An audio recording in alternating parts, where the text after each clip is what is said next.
ಅಂತೂ ಇಂತೂ ನಮ್ಮ ಶಿವರಾಜ್ ಹಿಡಿದಿದ್ದ ಶ್ರೀರಾಮ ಅನ್ನೋ ದೆವ್ವನ ಆ ದೇವ್ರು ಬಿಡಿಸಿದ್ದಾಯ್ತು.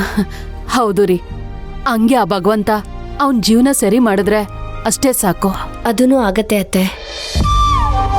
ಅಣ್ಣನ ಜೀವನ ಚೆನ್ನಾಗಿರ್ಬೇಕು ಅಂತ ಅಜ್ಜಿ ಮನೆ ದೇವ್ರಿಗೋಗಿ ಪೂಜೆ ಮಾಡಿಸ್ಬೇಕು ಅಂತ ಅನ್ಕೊಂಡಿದ್ದಾರೆ. ಅಲ್ಲಿಗೆ ಜ್ಯೋತಿ ಬರ್ಬೇಕು ಅಂತ ಆಸೆ ಪಡ್ತಿದ್ದಾರೆ. ಅವಳು ಬರ್ತಾಳೋ ಇಲ್ವೋ ಅಂತ ಅನುಮಾನ.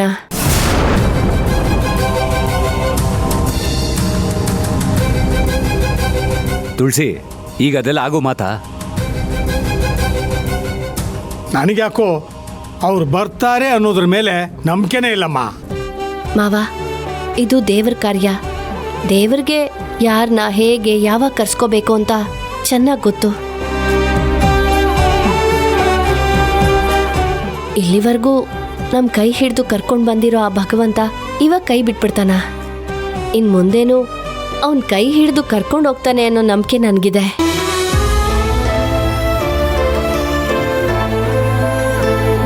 ತುಳಸಿ, ನಿನ್ ನಂಬಿಕೆ ನಿಜ ಆಗ್ಲಿ ಅಮ್ಮ. ಹಂಗೆ ಆಗ್ಲಿ ಅಂತ ಆಸೆ ಇಟ್ಕೋಬೇಕಷ್ಟೇ. ರೀ, ಯಾಕ್ರಿ ಅಡ್ಬಾಯ್ ಆಗ್ತೀರಾ? ನೋಡ್ರಿ, ಆಗುತ್ತೋ ಬಿಡುತ್ತೋ ಗೊತ್ತಿಲ್ಲ, ನಾವು ನಮ್ಮ ಪ್ರಯತ್ನನ ಬಿಡಬಾರ್ದು. ನಿಂತ್ರೆ ನಿಲ್ದಾಣ, ನಡೆದ್ರೆ ಪ್ರಯಾಣ. ಆ ಮಾತ್ ನೀವು ಕೇಳೇ ಇಲ್ವಾ? ಸುಮ್ನಿದ್ರೆ ಏನು ಆಗೋದೇ ಇಲ್ಲ ರೀ. ಒಂದ್ ಹೆಜ್ಜೆ ಮುಂದೆ ಇಡ್ಬೇಕು. ಕನಿಷ್ಠ ಪಕ್ಷ ನಿಮ್ ಕೈಯಲ್ಲಿ ಪ್ರಯತ್ನ ಪಡಕ್ಕಾಗದೇ ಇದ್ರು ಒಳ್ಳೇದಾಗ್ಲಿ ಅಂತ ಬಯಸೋದಕ್ಕೆ ಏನ್ ನಿಮ್ಗೆ? ಒಳ್ಳೇದಾಗೋದು ಬೇಡ ಅಂತ ಯಾರಮ್ಮ ಹೇಳಿದ್ರು? ಖಂಡಿತ ನಾನು ಬಯಸೋದು ಅದನ್ನೇ.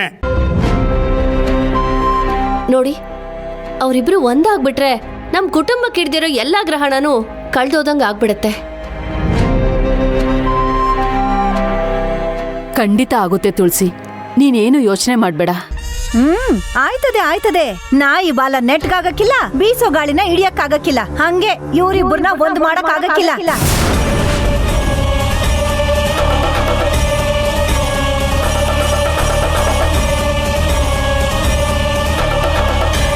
ಸರ್ವಮಂಗಳ, ನಾಲ್ಗೆನ ಸುಮ್ನೆ ಹರಿ ಬಿಡ್ಬೇಡ. ನಾನೇನು ಸುಮ್ಕೆ ಅರಿ ಬಿಡ್ತಿಲ್ಲ. ಇರೋ ವಿಚಾರನ ಇದ್ದಂಗೆ ಹೇಳ್ತಾ ಇವ್ನಿ. ಒಡ್ದಿರೋ ಕನ್ನಡಿನ ಅಂಟಿಸ್ಬೋದೇ ಹೊರ್ತು ಅದನ್ನ ಮೊದ್ಲಂಗೆ ಗುರ್ತಿಲ್ದಂಗ್ ಮಾಡಕ್ ಆಗಕ್ಕಿಲ್ಲ ತಾನೆ.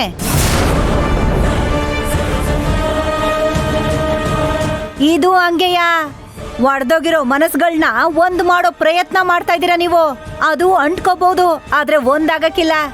ಮೊದಲ್ ನಂಗಂತೂ ಆಗಕ್ಕೆ ಇಲ್ಲ.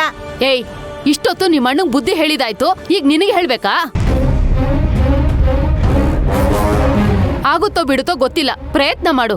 ಇಲ್ವಾ, ಒಳ್ಳೇದನ್ನ ಬಯಸು. ಅದು ಆಗ್ಲಿಲ್ವಾ, ಬಾಯಿ ಮುಚ್ಕೊಂಡು ತೆಪ್ಪಗಿರು.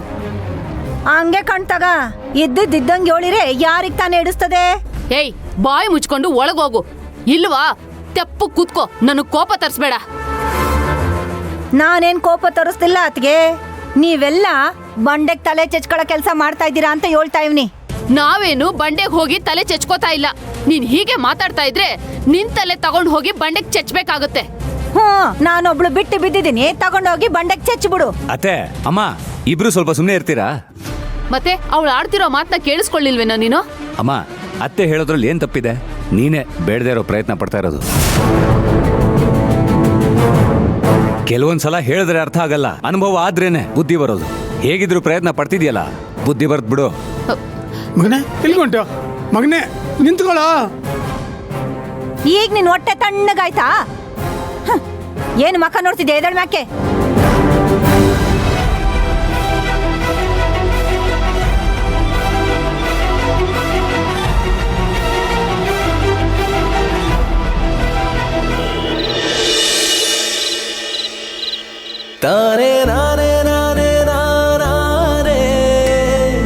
ಮಾವಯ್ಯ ನಾಳೆ ಜ್ಯೋತಿನ ದೇವಸ್ಥಾನಕ್ಕೆ ಕರ್ಕೊಂಡು ಬರ್ತೀನಿ ಅಂತ ಹೇಳಿದ್ದಾರೆ.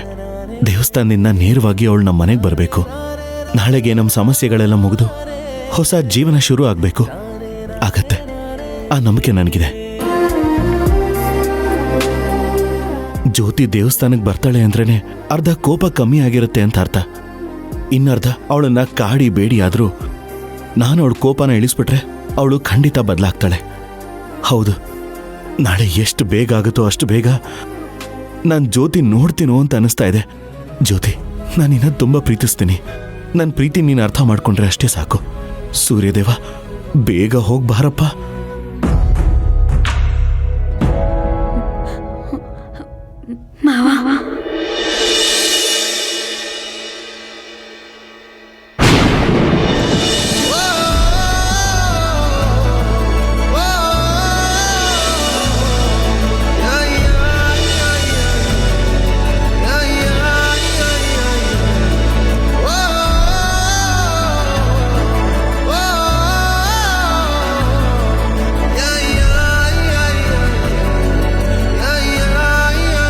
ಜ್ಯೋತಿ, ಜ್ಯೋತಿ, ನೀನು ಮನೆ ಒಳಗಡೆ. ಮಾವ, ದಯವಿಟ್ಟು ನನ್ನ ಕ್ಷಮಿಸ್ಬಿಡಿ ಮಾವ. ಅಪ್ಪ ನನಗೆಲ್ಲ ಹೇಳಿದ್ರು, ನೀವು ನನಗೋಸ್ಕರ ಎಷ್ಟೆಲ್ಲ ಕಷ್ಟಗಳನ್ನ ಮೈ ಮೇಲೆ ಹಾಕೊಂಡಿದ್ದೀರಾ ಅಂತ. ನಿಮ್ ಇಷ್ಟೆಲ್ಲ ಪ್ರೀತಿನೆಲ್ಲ ನಂಗೆ ಅರ್ಥ ಮಾಡಿಸಿದ್ರು. ಅಂದ್ರೆ ಏನ್ ಹೇಳಿದ್ರು? ನೀವು ಶ್ರೀರಾಮ್ ವಿಷಯದಲ್ಲಿ ಏನೆಲ್ಲ ಮಾಡಿದ್ರು ಅದನ್ನೆಲ್ಲ ಹೇಳಿದ್ರು.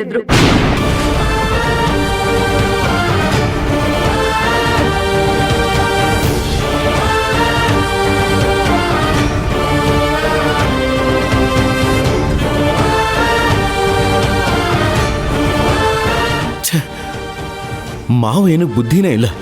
ನಾನು ಹೇಳ್ಬಿಡಿ ಅಂತ ಅಷ್ಟು ಹೇಳಿದ್ರು ನಿನಗೆ ಬಂದು ಹೇಳಿದ್ದಾರೆ. ನೋಡು ಜ್ಯೋತಿ, ನಾನದನ್ನೆಲ್ಲ ನಿನ್ನನ್ನು ಒಲಿಸ್ಕೋಬೇಕು ಅಂತ ಮಾಡಿದ್ದಲ್ಲ, ನಿನ್ನನ್ನು ಕಾಪಾಡ್ಕೊಳ್ಬೇಕು ಅಂತ ಮಾಡಿದ್ದು. ಉದ್ದೇಶ ಏನೇ ಇದ್ರು ಆದ್ರಿಂದ ನನ್ನ ಮೇಲೆ ಎಷ್ಟು ಪ್ರೀತಿ ಇದೆ ಅನ್ನೋದು ನನಗೆ ಗೊತ್ತಾಗ್ತಿದೆ ಮಾವ. ನಾನೇ ನಿಮ್ಮನ್ನ ಸರಿಯಾಗಿ ಅರ್ಥ ಮಾಡ್ಕೊಂಡಿಲ್ಲ. ದಯವಿಟ್ಟು ನನ್ನ ಕ್ಷಮಿಸ್ಬಿಡಿ ಮಾವ. ಜ್ಯೋತಿ, ನೀನಿರ್ಬೇಕಾಗಿರೋ ಜಾಗ ನನ್ನ ಕಾಲ ಹತ್ರ ಅಲ್ಲ, ಇಲ್ಲಿ.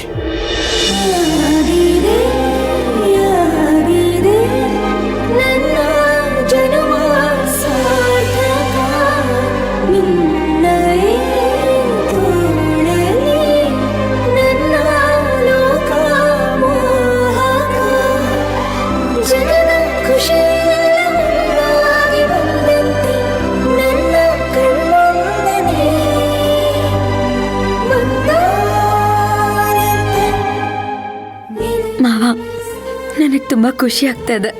ನಂಗೂ ತುಂಬಾ ಸಂತೋಷ ಆಗ್ತಾ ಇದೆ ಜ್ಯೋತಿ. ಜ್ಯೋತಿ, ಸುಮ್ಮನಿರೋ, ಸುಮ್ಮನಿರೋ ಲೈ, ಸುಮ್ಮನಿರು. ಅಜ್ಜಿ ಕೇಳಿಸ್ಕೊಂಡ್ರೆ ಬಂದ್ಬಿಡ್ತಾರೆ. ಸುಮ್ಮನೆ ಇರು. ನಾನು ಆಯ್ತು ಆಯ್ತು ಆಯ್ತು. ಏನ್ ಶಿವಣ್ಣ, ನೀನು ಸ್ವಲ್ಪ ಯಾಮಾರಿದ್ರೆ ಮೈ ಮೂಳೆಲ್ಲ ಮುರಿದ್ಬಿಡ್ತಿದ್ದಿಲ್ಲ. ಅದು ಕನ್ಸಲ್ಲಿ ನಾನು ನನ್ನ ಹೆಂಡತಿ, ಲೈ, ಕನ್ಸಲ್ಲೂ ನಾನು ನನ್ನ ಹೆಂಡತಿ ಒಂದಾಗೋದಕ್ಕೆ ಬಿಡಲ್ವಲ್ಲ ನೀನು. ಶಿವಣ್ಣ, ನಾಳೆ ನಿನ್ನ ಹೆಂಡತಿ ಬತ್ತಾಳೆ ತಾನೆ, ಅದೇನೋ ಮಾತಾಡಿ ವಾಪಸ್ ಮನೆ ಹೋಗ್ದಂಗೆ ನೋಡ್ಕೋ. ನನ್ನನ್ನು ಯಾಕೆ ಹಿಂಗೆ ಜೀವ ತಿಂತಿದ್ಯಾ? ಲೈ ಕೆಂಪ, ದೇವ್ರ ದಯೆ ಒಂದಿದ್ರೆ ನಾಳೆ ಖಂಡಿತವಾಗ್ಲೂ ನಾನು ಜ್ಯೋತಿ ಇಬ್ರು ಒಂದಾಗ್ತೀವಿ ಕಣ. ಒಂದಾಗ್ತೀರ. ಹಾ, ಸರಿ ಸರಿ, ಮಲ್ಕೋಬಾ. ಅಯ್ಯಪ್ಪ, ಬೇಡ ಕಣಪ್ಪ, ನಾನು ಆಚೆ ಹೋಗಿ ಮನಿಕತ್ತೀನಿ. ಯಾಕೋ ಕೆಂಪ? ಅಲ್ಲ, ನಿನ್ನ ಹೆಂಡತಿ ಒಂದ್ಸಲ ಬಂದು ನಿನ್ನ ಕನ್ಸಲ್ಲಿ ನೀನು ತಪ್ಕೊಂಡು ಸರಿ ಹೋಯ್ತು. ಅದೇ ಇನ್ನೊಂದ್ಸರಿ ಕನ್ಸಲ್ಲಿ ಬಂದು ನೀನು ಅವಳ ಕೆನ್ನೆ ಕಚ್ಚೋಕೋಗಿ ನನ್ನ ಕೆನ್ನೆ ಕಚ್ಬಿಟ್ಟಿದ್ರೆ ಬೇಡ ಕಣಪ್ಪ, ನಿನ್ನ ಸಾವಸ. ಇಲ್ಲ ಕಣ, ಮನಿಕತ್ತೀನಿ. ಕೆಂಪ, ಬೇಡಪ್ಪ, ಕೆಂಪ, ನನ್ನ ಮಾತು ಕೇಳಪ್ಪ.